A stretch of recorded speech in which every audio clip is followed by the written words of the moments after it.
जो मुरली मनोहर नंद लाला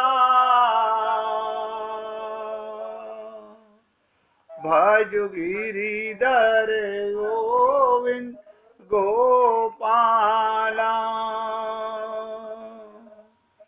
भजु गिरिधर गोविंद गोपाला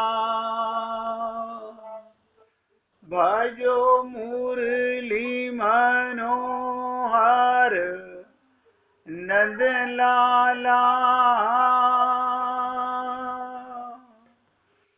भजो मुरली मनोहर नंद लाला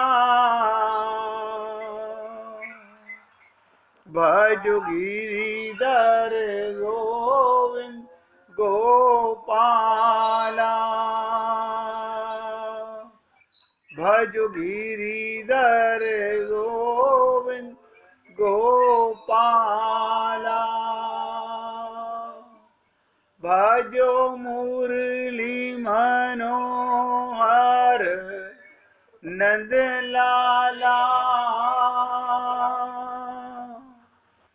भजो मुरली मनोहर नंद लाला भजो गिरिधर गोविंद गोपाला भजो गिरिधर गोविंद गोपाला बोलिए वृंदावन बिहारी लाल की जय जय श्री राधे जय जय श्री राधे। सभी भक्तों से निवेदन, बहुत एकाग्रचित्त होकर सत्संग के प्रत्येक शब्द को पूरी एकाग्रता के साथ हृदयंगम करने का पूरा प्रयत्न कीजिएगा। मुझे पता नहीं ऐसा क्यों लगता है कि 3 दिन से जिस चीज पर हम चर्चा कर रहे हैं आप और हम लोग उससे अनभिज्ञ क्यों हैं। मैंने आपसे निवेदन किया, प्रत्येक जीव प्रत्येक व्यक्ति के जीवन में दुख 4 कारणों से आता है। अभी केवल एक की चर्चा की है। मुझे नहीं पता, मुझे जो फील हुआ वो बता रहा हूं।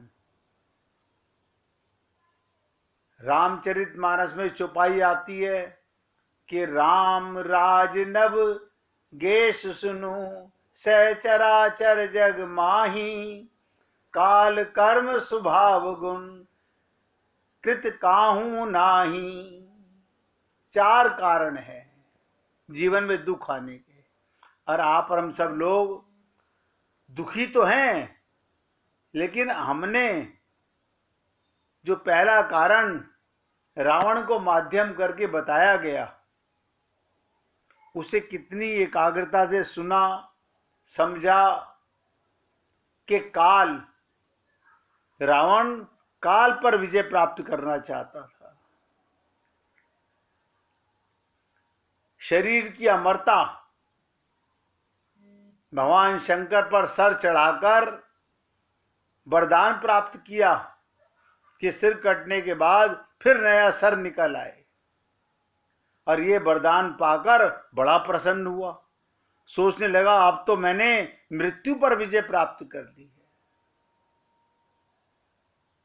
काल की समस्या का समाधान तो मिल गया, क्योंकि व्यक्ति के सिर कटने पर उसकी मृत्यु हो जाती है, पर मेरा सर कटना पर नया सर निकल आएगा और मेरी मृत्यु नहीं होगी। लेकिन रावण की तरह ही आप और हम लोग भी गणित नहीं समझ पा रहे। रावण का गणित भी उल्टा पड़ा। लंका में उस समय बड़ा बीभत्स दृश्य हुआ। कल जब मैंने आपको बताया कि पूरे रण क्षेत्र के अंदर पूरे रण क्षेत्र में रावण के सर कटे पड़े हैं, उसकी बाजुएं कटी पड़ी हैं। अब सोचिए, जहां का वो राजा, वहीं पर रावण जब भगवान से युद्ध करता तो भगवान उसका सर काट देते, पर जैसे ही सर कटता एक नया सर निकल आता। रावण पर कोई प्रभाव नहीं पड़ रहा। उसने कहा बस, देखो हमारी बुद्धि भी यही कहती है, उसने कहा बस राम इससे ज्यादा कुछ नहीं कर सकते, अधिक से अधिक वो मेरा सर काट सकते हैं और सर मेरा वापस आ जाएगा। मैंने भगवान शंकर से वरदान दिया हुआ है कि सर कटने से तो मैं मरा नहीं, लेकिन इस मूर्खता के कारण रावण के शव की ऐसी दुर्दशा हुई कि सारी सृष्टि में साधारण से साधारण व्यक्ति भी कभी ऐसा नहीं हो पाता। कल मैंने आपसे निवेदन किया कि लंका का सारा रावण, सारा युद्ध क्षेत्र रावण के सर और भुजाओं से पट गया। सोचो हे पुण्य आत्माओं, कैसा दृश्य रहा होगा। मंदोदरी भी, देखो उसकी पत्नी बड़ी विद्वान थी, बड़े दुखपूर्ण देखती है कि चील गीद मंडरा रहे हैं, शियार कुत्ते दौड़ रहे हैं और रावण के सर और भुजाओं को खा रहे हैं। इससे हमें क्या शिक्षा लेनी चाहिए? शरीर तो अनित्य है ही, पर उसे अमर बनाने की चेष्टा इससे भी ज्यादा भयंकर बुरी है। और आप और हम लोग शरीर को अमर बनाने पर लगे हुए हैं। बड़ी दुर्गति हो सकती है। रावण के वरदान भी अभिशाप बन गया। देखिएगा, रावण का वरदान भी अभिशाप बन गया। रामायण में बड़ी अच्छी बात कही गई। कल भी मैंने आपसे निवेदन किया था कि विभीषण ने भगवान राम से कहा, प्रभु रावण यज्ञ कर रहा है। अब दूसरा उपाय देखिएगा, भाई था ना रावण का, वो जानता था क्या करेगा। उसने कहा, प्रभु रावण यज्ञ कर रहा है, तो ये तो बड़ी अच्छी बात है। जो यज्ञ को नष्ट करता था आज वो भी यज्ञ कर रहा है। ये वही राक्षस है, ये वही रावण है। ऋषि मुनि संत महात्माओं को कहीं यज्ञ हो रहा होता था तो उसे मिटा देता था। आज वो खुद ही उसका सहारा ले रहा है। पर विभीषण कहते हैं, प्रभु यज्ञ करना नहीं, देखो कितनी विचित्र चीज है। आप और हम लोग भी शंका करते हैं कई बार भगवान के ऊपर। और रावण क्या कहता है, नाथ करई रावण एक जागा, सिद्ध भय नहीं मरई अभागा। फिर ये मरेगा नहीं, यानी अगर इसने यज्ञ सिद्ध कर लिया, हम सब भी यही सोच करके उपाय करते हैं। कल मैंने कई दृष्टांत आपके सामने रखे। मृत्यु पर कोई आज तक विजय ना प्राप्त कर सका है, ना कभी कर सकेगा। तो विभीषण जैसे, देखो भगवान के भक्त हैं, उनकी शरणागति में, लेकिन मन क्या करे, कह रहे अगर यज्ञ सिद्ध हो गया ये अभागा मरेगा नहीं। बड़ा विचित्र बात लगती है पढ़ करके। नहीं मरेगा तो भाग्यवान है या अभागा है? आप सोचो, अगर हमारा शरीर ना मरे तो हम भाग्यवान है क्या अभागे हैं? लेकिन हमने इस चौपाई का अर्थ नहीं समझ पाए। कोई अल्पायु होती है तो कहते हैं उसका भाग्य अल्प था। विभीषण बड़ी सार्थक बात कह रहे हैं। विभीषण के कहने का अभिप्राय, जिस मृत्यु से मनुष्य को मुक्ति मिलने वाली है, जिस मृत्यु से मनुष्य को मुक्ति मिलने वाली है, उस मृत्यु को टालते जाना कितना दुर्भाग्यपूर्ण है।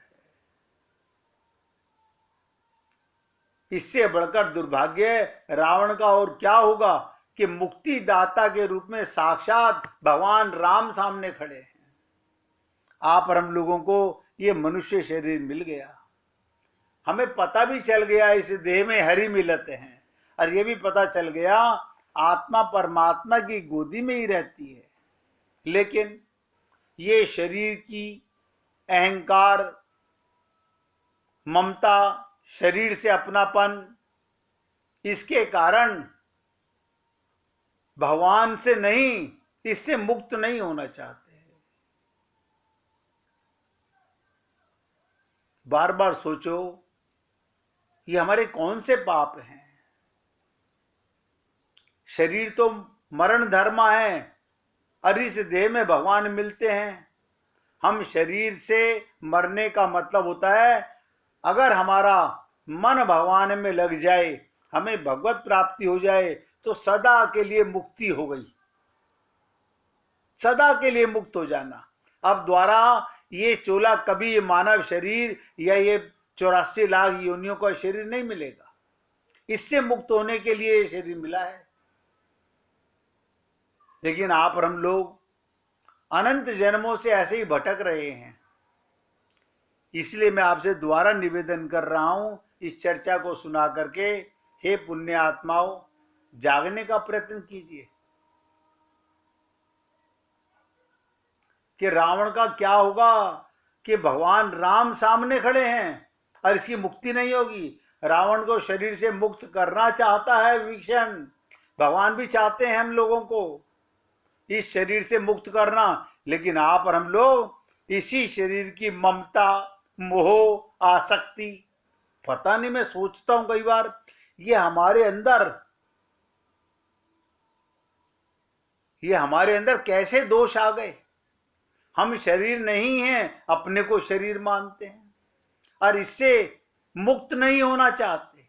सारे उपाय करते हैं शरीर को स्वस्थ करने के लिए, शरीर का सुख पाने के लिए, इंद्रियों का सामान इकट्ठा करने के लिए, और इससे आगे बढ़ते हैं परिवार का सुख, परिवार की सुविधाएं, अपना शरीर, फिर उनका शरीर। और संत महात्मा कहते हैं इस देह में हरि मिलते हैं। किसे मिलते हैं? जो शरीर से मुक्त होना चाहता है, संसार से मुक्त होना चाहता है। एक शब्द आपके सामने बोलने जा रहा हूं, जो जीते जी मर जाए वो मुक्त हो जाता है। क्या मतलब? जीते जी कैसे मर जाए? शरीर को मैं ना माने। आप और हम लोग सारा जीवन गुजर गया, चलो माना कि हमें पहले ज्ञान नहीं था, अब तो भगवान की कृपा हो रही है, आत्मा होकर, चेतन होकर जड़ शरीर मानते हैं और इस अज्ञानता को मिटाना नहीं चाह रहे।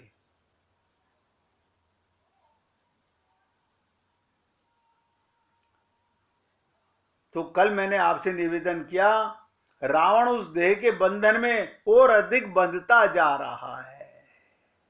आप और हम लोग इस देह के बंधन में हो, क्या पूछो, बंधते ही जा रहे हैं। जब आए थे अकेले थे, धीरे धीरे समझ आने लगी, कितना अपनापन होने लगा, बंधन और ज्यादा बढ़ते जा रहे हैं। इससे बढ़कर दुर्भाग्य की पराकाष्ठा रावण के लिए क्या होगी? रावण का और रावण के साथ साथ आप और हम लोगों को अपने अंदर झांक कर देखना चाहिए कि रावण का दुर्भाग्य यही है, उसमें विवेक का सर्वदा अभाव है। कल मैंने आपसे निवेदन किया था, विवेक की हमारे पास बहुत कमी है। आप और हम लोग, अगर कोई पर्सनली बोल दे तुम्हारे को विवेक नहीं है, तो हम नाराज हो जाते हैं, हमारे पास विवेक नहीं है। नहीं है, वाकई में नहीं है।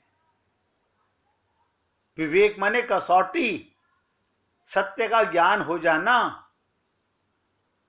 बुराई से बच जाना, अपने को देह ना मानना, अपने को आत्मा मानना, अपना संबंध परमात्मा से मानना, अपना संबंध शरीर और संसार से ना मानना, बस ये विवेक है। भगवान तो मिले हुए हैं।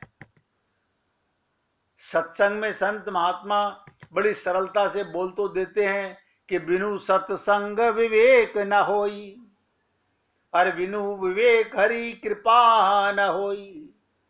हे पुण्य आत्माओं, सोचो, सत्संग के बिना विवेक नहीं होता। आप और हम लोग बुद्धिमान तो होते हैं, हमें संसार की नॉलेज तो बहुत होती है, लेकिन जो हम हैं उसका हमें पता नहीं, जो हमारा है उसका हमें पता नहीं। जो हम नहीं हैं उसे शरीर को मैं मानते हैं, जो हमारा नहीं है शरीर के संबंधी उन्हें हम अपना मानते हैं। अब बताओ कल्याण हो तो कैसे हो? और शरीर मानकर सारे छल कपट कर रहे हैं और अपने मन बड़े खुश हो रहे हैं। मैं तो आपसे निवेदन करता हूं, अगर आपको किसी बात से ऐतराज हो, नहीं समझ में आ रहा हो, 50 बार पूछो, एक बार नहीं। विवेक का अभाव और दूसरों को विवेकपूर्ण सलाह बारंबार तिरस्कार करता है। यानी रावण सबको सलाह देता है, आप और हम लोग भी।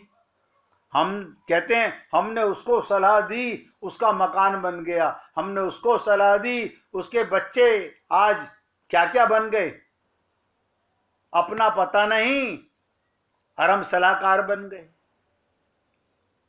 स्वयं विवेक शून्य होते हुए, ध्यान दो, स्वयं विवेक शून्य क्या मतलब? हमारे पास विवेक 0 है, 0% है, स्वयं विवेक शून्य है, अपने को महापंडित मानते हैं। आज जिसको पूछो वो बता देगा, मैंने ये किया, मैंने ये किया, अपना पता नहीं, जग को हमने बना दिया।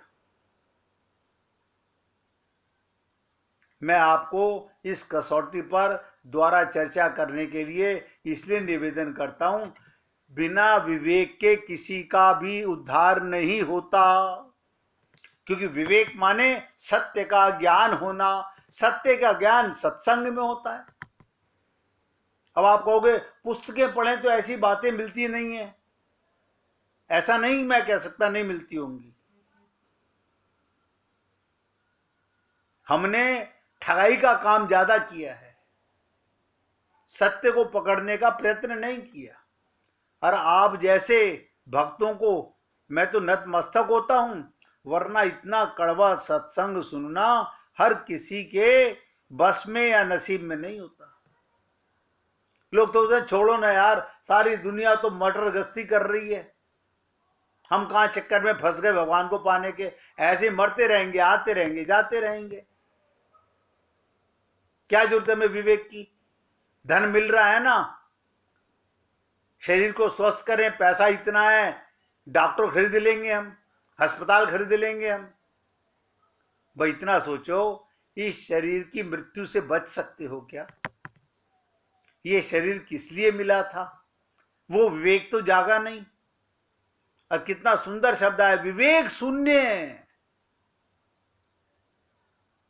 मैं हृदय से निवेदन कर रहा हूं, आप और हम लोग सोच के देखें।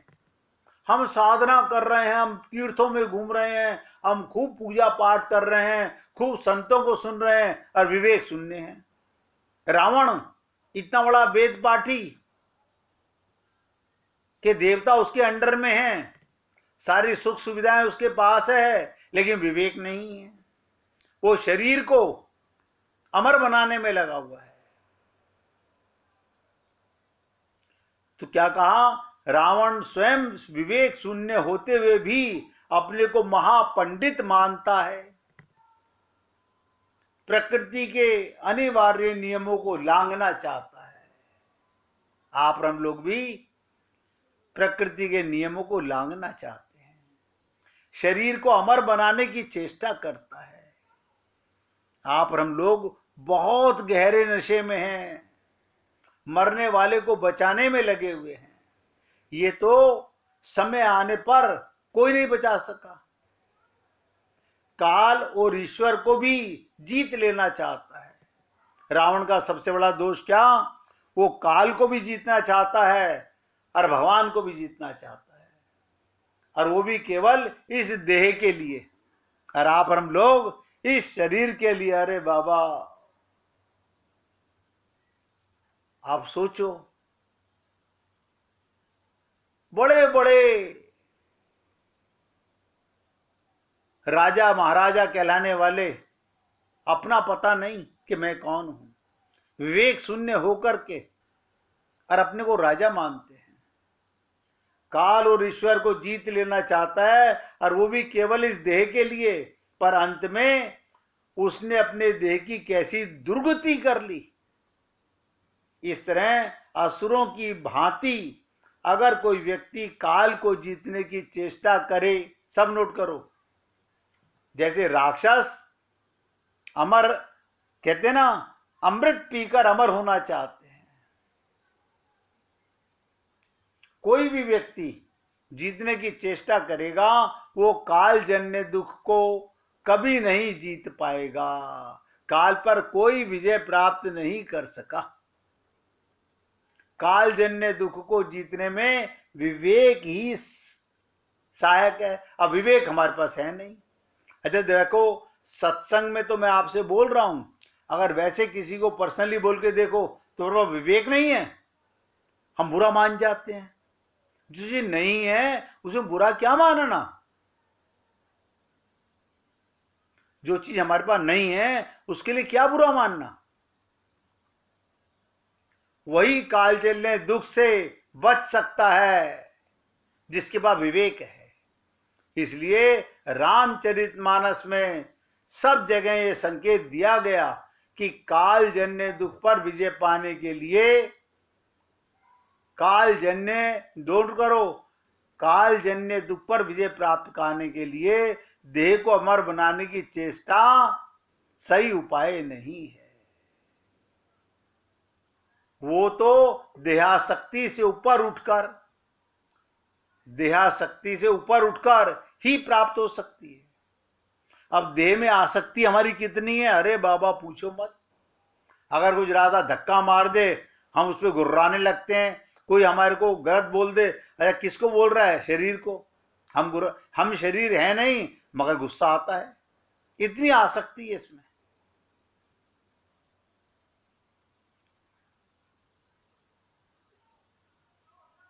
तो मैं आपसे निवेदन करता हूं, कालजन्य दुख पर विजय प्राप्त करनी हो तो देह की आसक्ति से ऊपर उठ करके, अपने को देह ना मान करके आप काल पर विजय प्राप्त कर सकते हो। कैसे? राम मरे तो मैं मरूं, वरना मरे बलाए। शरीर की आसक्ति नहीं, आत्मज्ञान।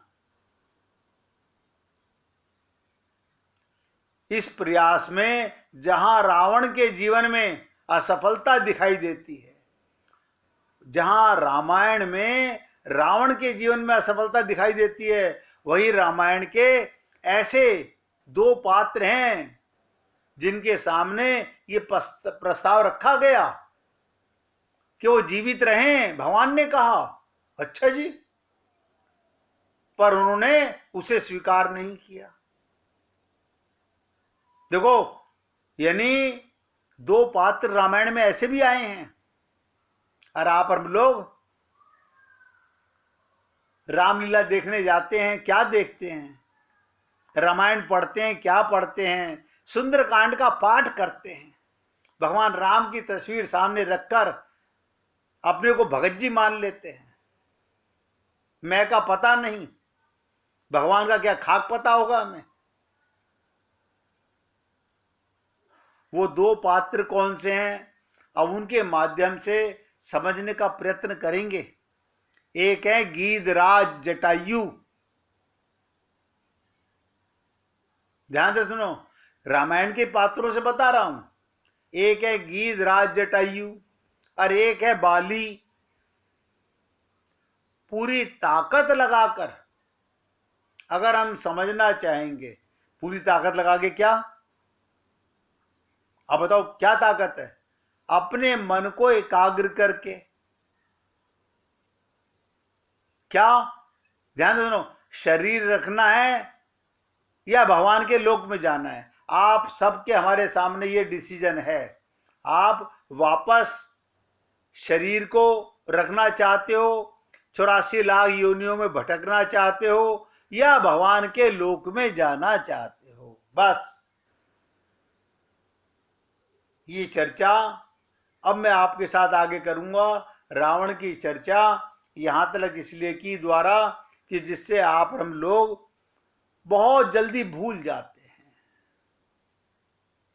निवेदन करना मेरा कार्य है। अच्छा लगे, किसी के मन में कोई प्रश्न हो अभी पूछिएगा, क्योंकि मैं फिर आगे चर्चा करूंगा। एक के बाद दूसरा टॉपिक शुरू हो जाएगा। 1 मिनट भगवान का कीर्तन करेंगे, उसके बाद आगे चर्चा करेंगे। गोविंद गोविंद गोपाल।